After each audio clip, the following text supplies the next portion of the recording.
Ukrain harbiylari og'ir qurol aslahasini Donbassdagi urush bo'layotgan joydan olib chiqib ketishga tayyor. Biroq bu ayirmachilar ham shu kabi qadamga borsagina amalga oshiriladi. Bu haqda Ukrain armiyasining vakili Andrey Lisenko bildirdi. Uning ta'kidlashicha, Donbassda ommaviy vaziyat barqarorlasha boshladi. Ukrain armiyasining bosh shtabidan urush harakatlarini boshlashga va o'lka hududiga harbiy vaziyat e'lon qilishga asos yo'qligini bildirishdi. Ukrain armiyasining vakili Vladislav Seleznyovning so'zlariga ko'ra, o'tgan tunda ayirmachilar tomonidan bo'lgan o'q otishlar chaqimchilik yo'llari bilan bo'ldi va undan askarlar yo'qotishga uchramadi. O'sha vaqtning o'zida Debaltsevo shahrida ham kam sonli o'q otishlar sodir bo'lgan.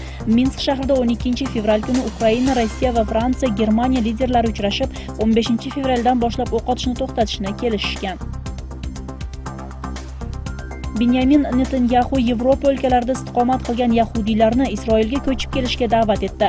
Bu haqda hukumat rahbari ministrlar kabinetining yig'inida bildirdi. Yevropada yahudiy dinida bo'lgani uchun yahudiylar qaytadan o'ldirildi. Ular qaysi davlatda bo'lmasin, yashashga haqli, biroq biz ularga Isroil sizlarning uyingiz deb ayta olamiz. Hozirda Yevropadagi immigrantlarni integratsiyalash dasturi tayyorlanmoqda, dedi Isroil hukumat rahbari. Uning ta'kidlashicha, Fransiya, Belgiya va Ukrainadagi yahudiylar uchun 40 million yevro ajratmoqda. Eslatib o'tsak, Kopengagendagi yahudiylar masjidining qorovuli terrorchilarning hujumidan halok bo'ldi. Pokistonda poliomiyelitga qarshi emlovchilarni tashigan avtomobilning haydovchisi o'ldirildi. Haydovchi va sholga qarshi emlovchi guruhning 2 xodimi Xayber hududida 16 fevralda boshlanadigan vaksinatsiyaga tayyorgarlik ko'rayotgan edi. Tibbiyot xodimlari sog' ekani xabar qilindi. Hujum uchun javobgarlikni hech bir guruh o'ziga olmadi. Biroq bungacha islom ekstremistlari poliomiyelitga qarshi emlash olib borgan shifokorlarni josuslik ma'lumotlarini to'plashgan, igna sayib musulmonlarni bepusht qiladi deb qoralashgan.